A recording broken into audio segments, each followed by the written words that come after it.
Ladies and gentlemen, investigative reporter Jeremy Scahill of Dropsite News, formerly of The Intercept and many other places, is here with us right now. And we're going to be talking about the events that unfolded earlier today, or that finalized earlier today, and what might happen down the line. Jeremy, thank you so much for your ongoing reporting on everything that has been happening.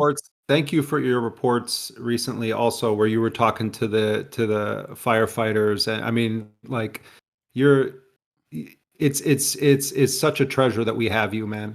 Oh, thank you. I mean, I try my best. But in any case, there is a breaking story coming out of Dropsite, as a matter of fact, from the mediators on the Gaza ceasefire, from your institution.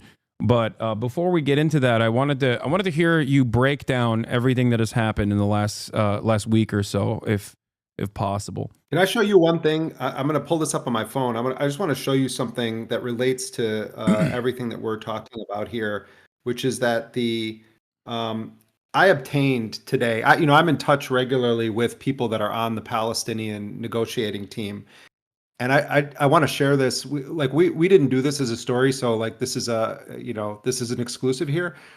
I obtained a document that was agreed to by Hamas on Monday. It's Wednesday right now, we're speaking. On Monday, I reported and others reported that Hamas had told the mediators from Qatar and Egypt that they accepted the ceasefire framework. And Tony Blinken and others kept saying the same lie that they've been repeating for many, many months, which is, oh, we're waiting on Hamas. So what I received was the actual signed and stamped document of the ceasefire agreement that now is public, with the signatures of each of Hamas's negotiators. Look at this. You see there? Yeah. Okay. This was delivered to the mediators on Monday. And Antony Blinken and other U.S. officials and Israeli officials continued up until hours ago to say, oh, we're waiting on Hamas, we're waiting on Hamas.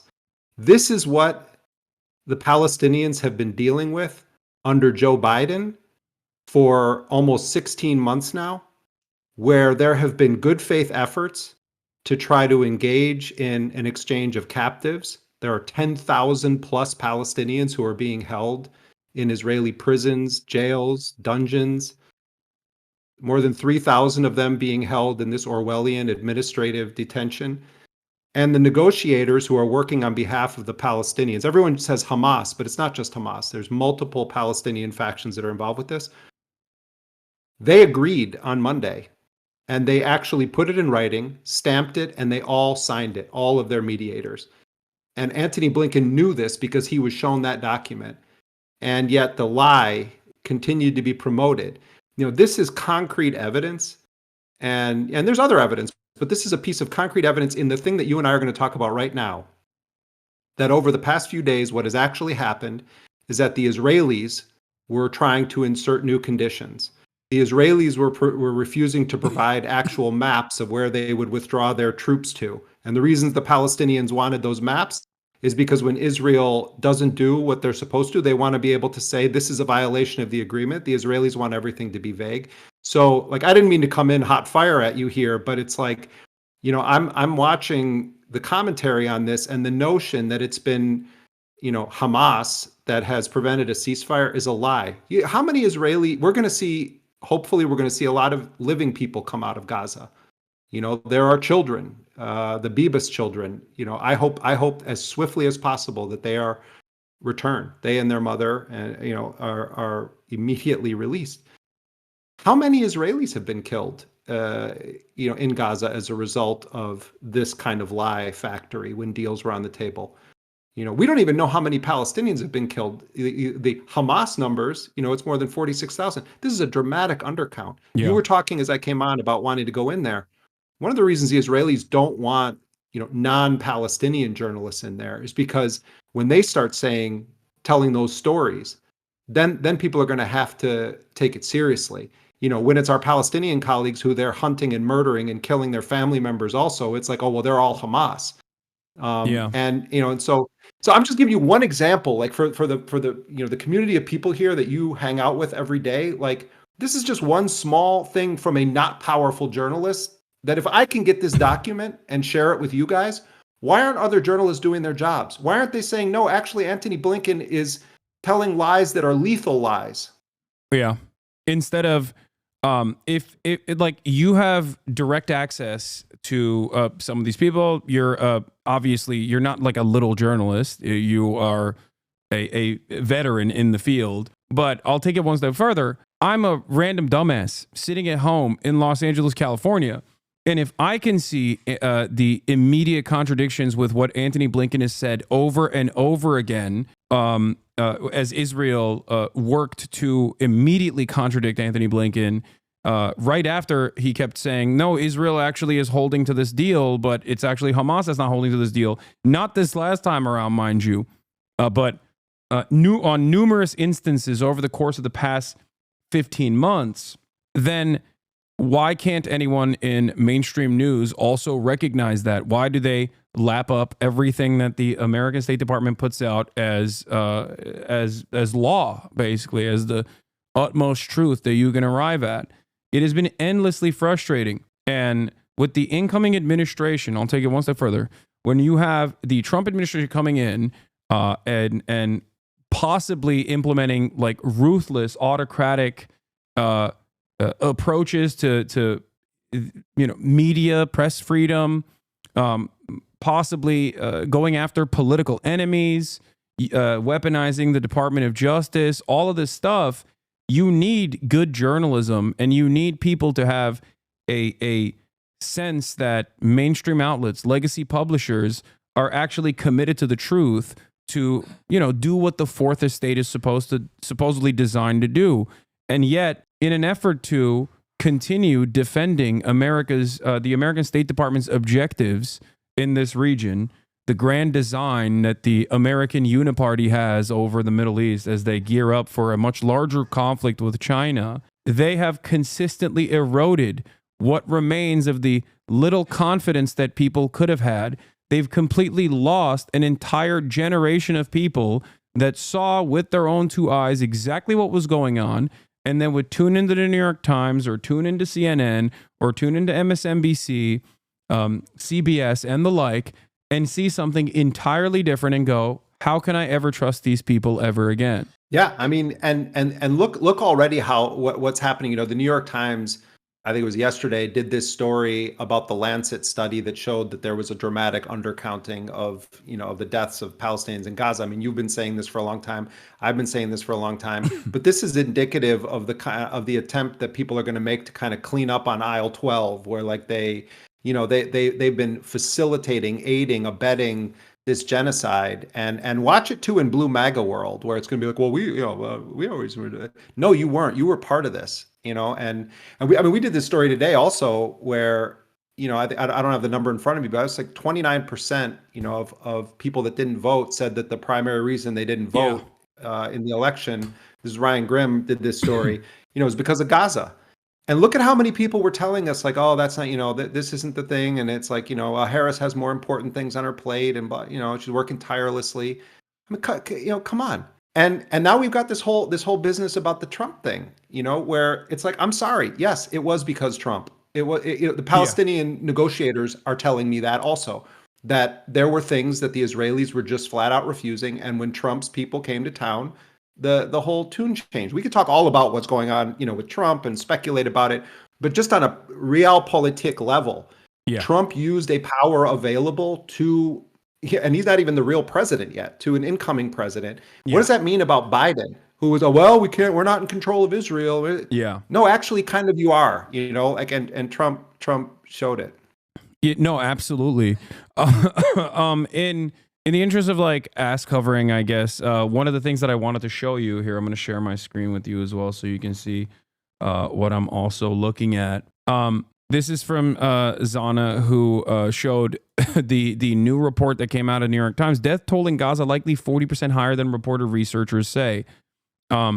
And of course, 60 Minutes' coverage on the whistleblowers, the many different whistleblowers within the State Department as well that actively spoke out, and the 60 Minutes reporting on it that came months after. As you can see here, the New York Times saying that more than 64,000 Palestinians may have been killed by traumatic injury in the first 9 months of the war in Gaza, according to a new study. The peer-reviewed statistical analysis led by epidemiologists at the London School of Hygiene and Tropical Medicine used modeling in an effort to provide an objective third-party estimate of the casualties. So it does strike me as odd for the New York Times to come out with this reporting so close to this to the finalization of the ceasefire agreements, and you know, and it almost contradicts like the subtle ways and not so subtle ways in which they have undermined, I think, the number of casualties from Israel's offensive genocide in Gaza. Yeah, and you know, I mean, I don't know how much you guys have. I wasn't watching. I was doing my own talking to people earlier, but you know, I don't know how much you guys have gotten into the details of what's in this agreement. Have you covered the bases on that? I only covered it. I only covered it yesterday, but from what I understand, I don't know what the new information that came out of it. But you're obviously much more familiar with the details, so I wanted to ask you about it. But the poison pill provisions that Benjamin Netanyahu kept adding on to the deal-making process since July, like permanent military positions in the Netzarim corridor, permanent military occupation, controlling the Rafah border, a refusal of aid trucks from going in, like all of these things. All of these things have seemingly been cast aside, at least even in the first phase of the negotiation, where maybe I'm wrong and you can tell me. Benjamin Netanyahu has actually conceded on these demands in terms of like removing military positions, even from the Philadelphia corridor, which was a major point of contention. Yeah, I mean, on paper, if this deal moves past this first phase, you know, I mean, just like back up, just do a little bit of just basic architecture here. So this is a 3-phase deal. Each phase is envisioned as being 6 weeks long, you know, 42 days. And in that first phase of the deal, you have 33 Israelis that fall under what they call the humanitarian category that are going to be released. You know, it's on the first day, it's supposed to be 3 people. People are presuming it's going to be Kafir Bibas, Ariel Bibas, and their mother, these two kids. Kafir Bibas was 9 months old on October 7th when he was taken to Gaza. So those are supposed to be the first 3. And then they have a mathematical formula for how many Palestinians then are released. And among that group also is 5 female Israeli soldiers. And then for those, you have a different category of Palestinian prisoner. But at 50, the same time, right? Yeah, right, exactly. Yeah, 50 for each of the female IDF soldiers released. Right, for each of those. And then, you know, then you have 600 aid trucks coming in, and then there's going to be the Israelis pulling back and eventually, you know, withdrawing. And if they then make it on the 16th day of the first phase, they're supposed to be no later than the 16th day. They're supposed to be discussing the terms for the second phase of the agreement, you know, technical details of how many Israelis are going to be released from Gaza, how many Palestinians are going to be released from Palestinian prisons and other facilities. But that second phase also has language in it that envisions a total withdrawal of Israeli forces from Gaza. In this first phase, they're going to be going into like a buffer zone. And there was a lot of disagreement over how many meters into Gaza. You know, Gaza is a really small territory, relatively speaking. And so what the Israelis basically have carved out is kind of drawing a thick marker ring around Gaza where they can, you know, where they're going to put their forces. And so there was a lot of discussion going up all the way to hours before this thing being announced on like literally how many meters are they going to be allowed to remain inside of Gaza. But on paper, this is full withdrawal and then envisions a permanent ceasefire. Part of what Netanyahu has been trying to sell to people, you know, in his coalition and in Israel is that Israel, we're really just making a deal for phase 1. And, you know, and that, you know, we're in the driver's seat here. And I think that they believe that they're going to be able to convince Trump that there's been a violation that allows them to basically just resume, you know, really intensely attacking the people of Gaza. You know, but so there are loopholes that Israel can try to exploit. And the Trump dynamic is a wild one, as you know. Like, I don't think any of us are under the illusion that Trump's motivated by love of the Palestinians of Gaza or humanitarian concerns. And there's certainly like a gift bag. Mohammed Shahada, the Palestinian journalist who's been covering this in an really in-depth way, I was just talking to him, and he was like, there's a goodie bag that Trump is giving to Netanyahu, and the reports in the Israeli press indicate that it's filled with a lot of really significant things, including this possibility of resuming the war in Gaza. So, I think we have to be able to walk and chew gum at the same time. Trump absolutely was a decisive factor certainly in the timing of this, but really in kind of finally forcing Israel to agree to it. That's true. On the other hand, Trump promotes himself as the most pro-Israel president possible. Yeah. There's indications he doesn't personally like Netanyahu at all, which could create some interesting opportunities. But on a political level, I wouldn't be hanging any hopes that Trump somehow wants this thing entirely done. The one wild card here is, like, I don't think that Donald Trump necessarily wants the Middle East in flames. He's got all these other things he wants to do during this term as president. So, there are some accidental things that could end up benefiting the people of Palestine under Trump. Whereas, Biden was like a geriatric vampire just refusing to leave and really dedicated to the project of Greater Israel throughout his whole career. So, I mean, the Palestinians, they look to the left, they see something terrible. They look to the right, they see something terrible.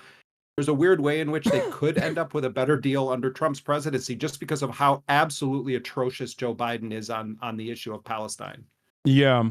The other indicators that Donald Trump obviously is most likely cutting side deals with Benjamin Netanyahu that are not addressed in this at all, of course, stem from the reality that he might not like Benjamin Netanyahu, but he does like Miriam Adelson, or at least he likes $100 million that he got from Miriam Adelson. And previously, when he ran last time, he liked it from Sheldon, who is now dead. Totally. I mean, look at the wackadoodle he's putting in charge of the embassy there. Mike Huckabee.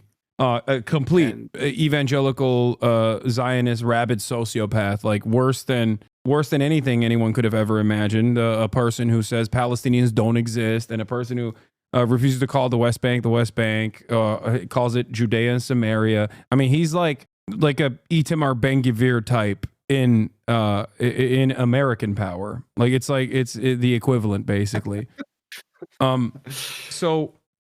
I totally understand that, and that's why I've been trying to explain to people, because there's a lot of people in my chat that are saying, how dare you give Trump credit for this? I can't believe you're praising Donald Trump. Why is that controversial?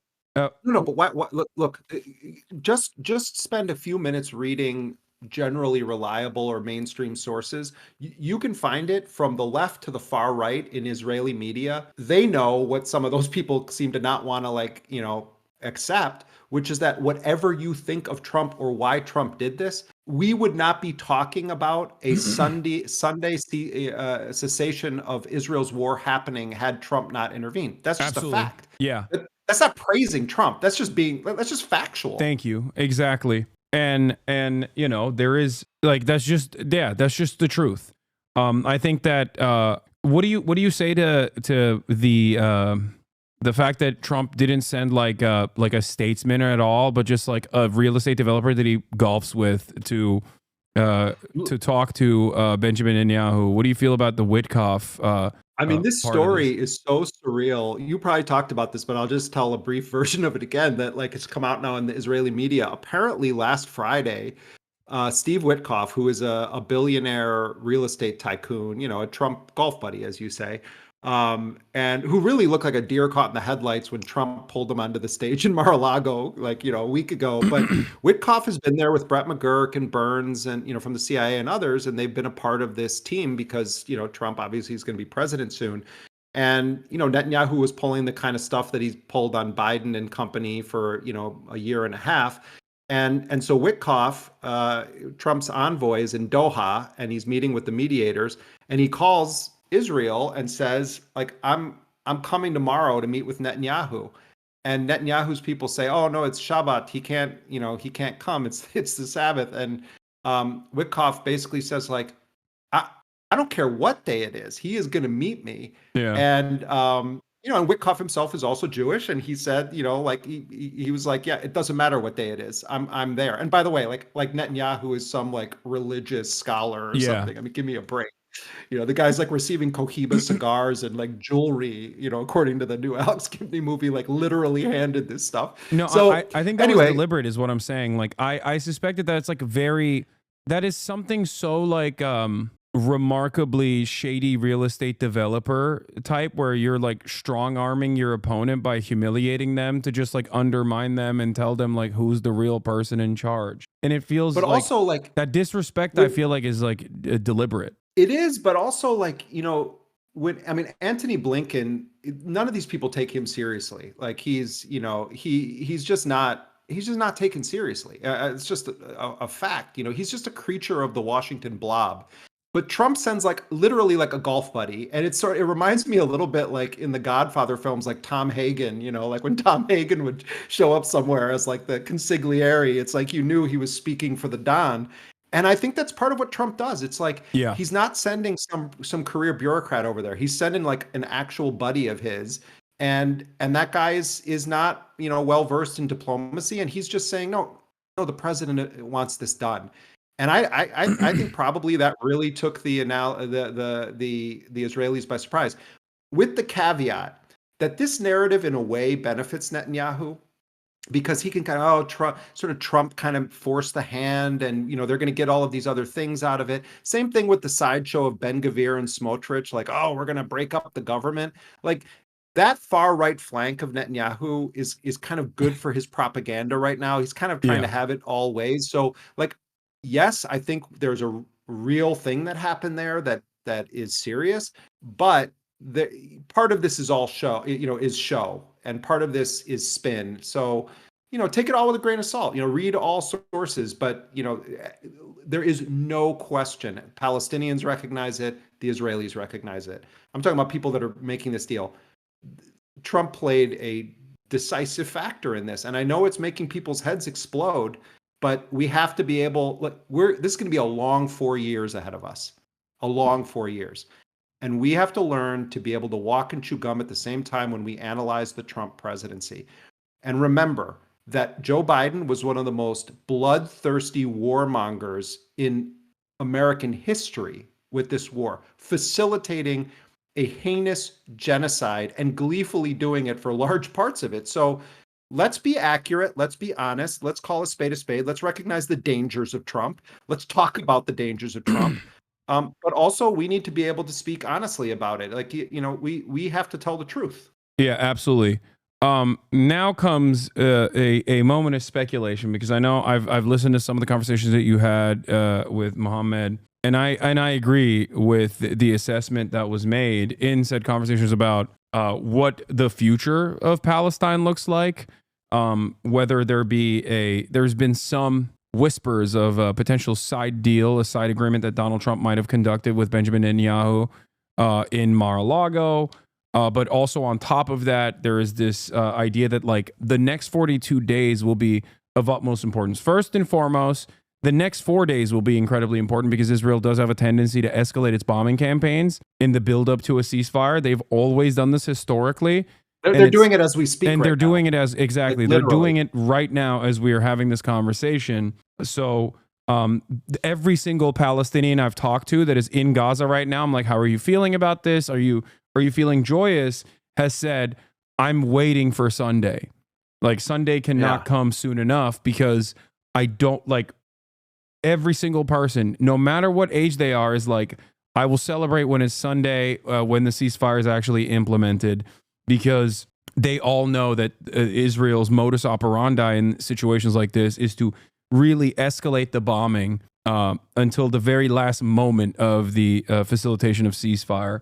But then after that, there is obviously 42 days of supposed peace. And in the aftermath of that, when phase 1 turns into phase 2 with like the troops leaving the region, the IOF, like leaving the Gaza Strip, that is where everyone is speculating that Benjamin Netanyahu will sully on the deal and will go back to business as usual. Could happen that way. Although, once you get this kind of a framework in place, there will be different forms of challenges to Israel trying to do that. You also are, this also envisions internationals being on the ground in, a variety of capacities. So I think that's a real risk. I think it's a real possibility. I don't think it's a fait accompli. And I have had a similar experience with Palestinians I've been talking to today in Gaza. Except, I mean, I think on the one hand, like Abu Bakr Abed, who's reports for Dropsite and Electronic Intifada, and went viral with his press conference the other day talking about the lack of solidarity with Palestinian journalists. He's crying tears of joy. I mean, just the mere idea that there could be an end to this, even if the future is uncertain. I think we have to recognize none of us understand the complex emotions of what it's like to be a Palestinian of Gaza, particularly a Palestinian who is in Gaza right now. I mean, even Mohammed Shahada, who's not in Gaza right now, but is from Gaza, at the end of my conversation with him, he said, that as I look at all of this and I start to realize how many people from my own family are either killed or missing. So many of us, we talk to Palestinians, we ask them to tell us the facts, what's going on, give us analysis. My friend Layla Al-Arian, the great journalist from Al Jazeera, her mother's family has lost 200 people. 200 members of their family have been killed in Gaza.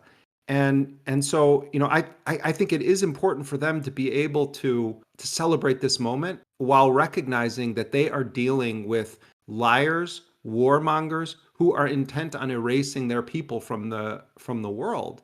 And all of us, we cannot stop talking about Gaza. This is probably one of the most important moments for people to actually all be focused on it.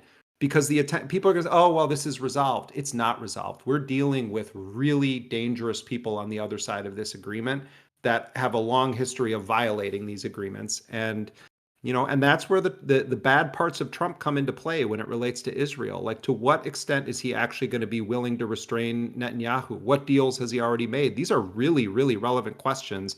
Trump is dangerous on Israel. For sure, he is dangerous. He's dangerous for the Palestinians.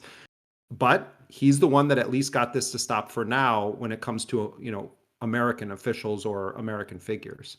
Absolutely. So what is, what's your speculation as to what will happen in the next couple of days, though, if you don't mind me asking? Yeah. I mean, well, I think that there was an order issued. Israeli media is reporting this, that the Israeli forces are supposed to continue full spectrum, intense attacks right up to the moment that this thing officially kicks into effect. It's supposed to be on Sunday.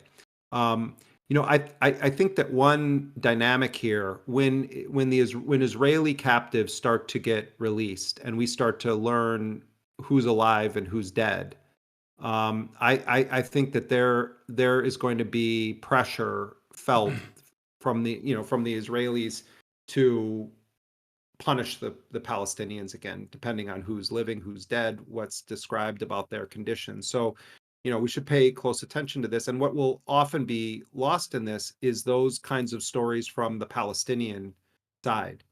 Palestinians have been raped in Israeli prisons, sexually abused, raped to physically death, abused, tortured, raped to death. Had all sorts of sadistic experimentation happen on them. And I think that it is important that we also focus on those stories, the individual stories of Palestinians who come out of those prisons. We all watched what was happening in Syria. I mean, those first days when the Assad government was brought down, and Syria is still very much up in the air, but just on a micro level, looking at what does it look like when the prison bars are broken down? What does it look like when people get free? And you see the emotion, and I think any human being seeing people released from dungeons, if you're a normal, caring human being, it pulls at your heart in a very real way. And it's like the Palestinians have been waiting 77 years to have those moments for their people that are locked up in these Israeli prisons. And we don't do enough work on telling the individual stories of the Palestinian hostages, of the Palestinians who've been snatched. In the Israeli media, they've done a very effective job. They tell the story. Every single Israeli who was taken captive, their stories have been told in films, in news segments, in articles. There's memorials, there's posters. There's more than 10,000 Palestinians. There's no posters for them. There's no stories being written about what's happened to them. I mean, look at the children who've lost limbs. There's no additional $250 million from a governing party in the interest of doing more propaganda to the West either on the Palestinian side, in the way that like the Israeli Knesset has offered additional budget allotments to doing just that, to Hasbara operations. And this obviously works effectively to humanize only Israelis in this process and actively undermine and dehumanize the Palestinian victims in the hands of Israel, despite the numbers showing a far different reality than the one that is presented in mainstream news. I guess the last question I have for you, Jeremy, and thank you so much for spending time with us today, is in terms of going into Gaza. This is a real question that I have both for myself. I've been talking to some people that have worked inside of Gaza in the past as well, like some of the journalists. And if the Rafah corridor is open in the aftermath of this ceasefire, is there a possibility to go into Gaza, and how dangerous it is? Like, do you think that Israel will allow foreign journalists and foreign humanitarian rights groups to actually go into Gaza to conduct investigations and to shine a light to the full scale of the atrocities? Because I'm very fearful that this goes completely against Israel's interests of maintaining this faucet of propaganda. And if all of a sudden, as you've mentioned, the claims being made by Palestinians are laid bare and are now being shown by Western reporters, these trusted institutions that Western chauvinists seemingly only care about when they are reporting on it, all of a sudden the dynamic will be very different, and it will certainly play a role in undermining Israel on the global political stage. I mean, there's a real question of whether Israel will even be able to prevent it. And the Egyptian government has not exactly been the great facilitator of press being able to cross over into Gaza. I mean, it happens. It doesn't happen now, but it has happened in the past. But there's been a lot of struggle. And early on in the Gaza genocide, there was an attempt. Activist caravans went down, and the Egyptian government tried to stop them. And you've had journalists try to go down, and only a handful of non-Palestinian journalists have been able to make it in, usually, for a very brief moment of time. Like, I don't want to get into a whole side discussion about Clarissa Ward. Yeah, I was just talking about her earlier this morning. That was to give her flowers on that one. That was actually a ballsy move that she pulled off. And I do respect. Well, I'm bringing it up because it's like, that's been the that's the chit that's been thrown to the kind of broader press, is that like occasionally something like that has happened. But there's a real question of whether they're going to be able to stop it, because Egypt also is going to insist on its sovereignty in this equation. My guess is that that journalists are going to be able to get in.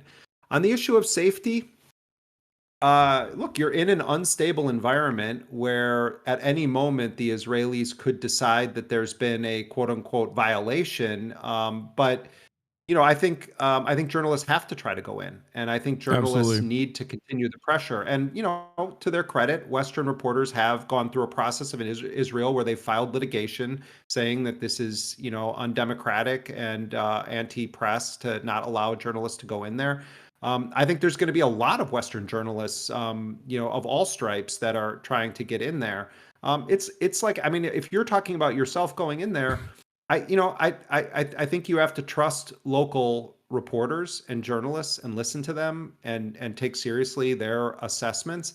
But that kind of work is always dangerous. This is not like you're going on, an organized field trip or something. Like, this is this is real. This is serious, and the Israelis are very, very dangerous. So I think that, we also at Dropsite, we have to talk about how we're going to going to approach this. I mean, very, very early on, we were trying to get people in. When I was back at The Intercept, we had discussions about it. We've had discussions about it at Dropsite. We have great Palestinian colleagues that have done a remarkably heroic job covering this. It's important also that non-Palestinian journalists go in there to pick up some of the pressure on our Palestinian colleagues and start telling the world.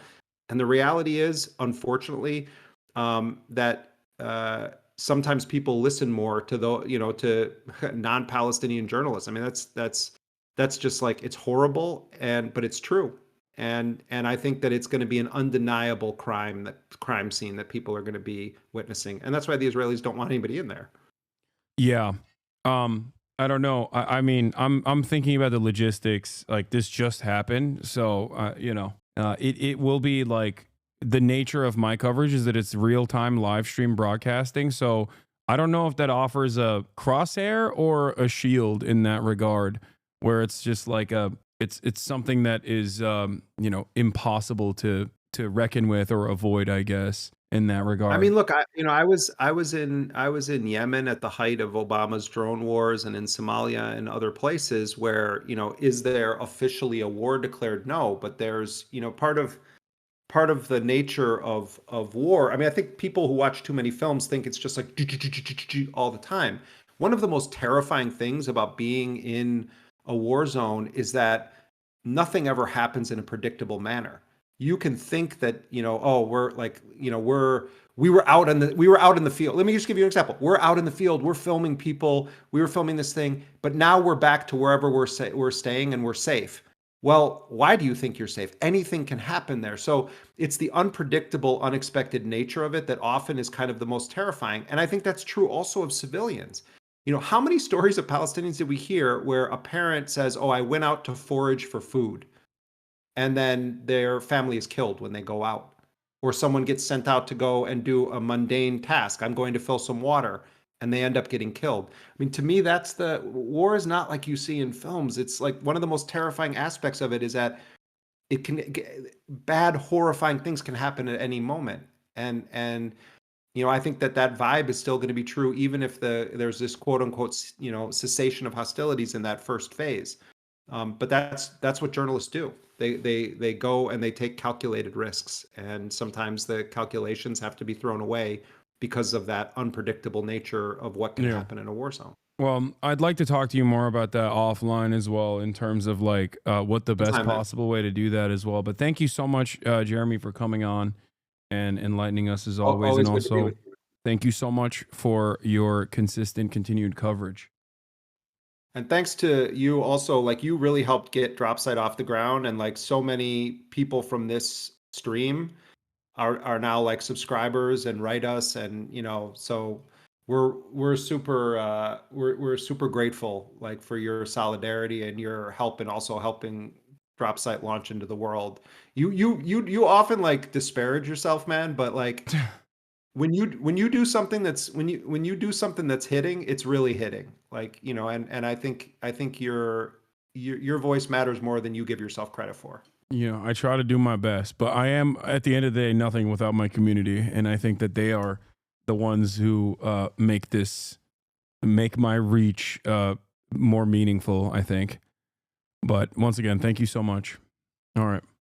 All right. Take care, everybody. All right. Bye. That was Jeremy Scahill of Dropsite News. Ladies and gentlemen, we're going to continue with our coverage.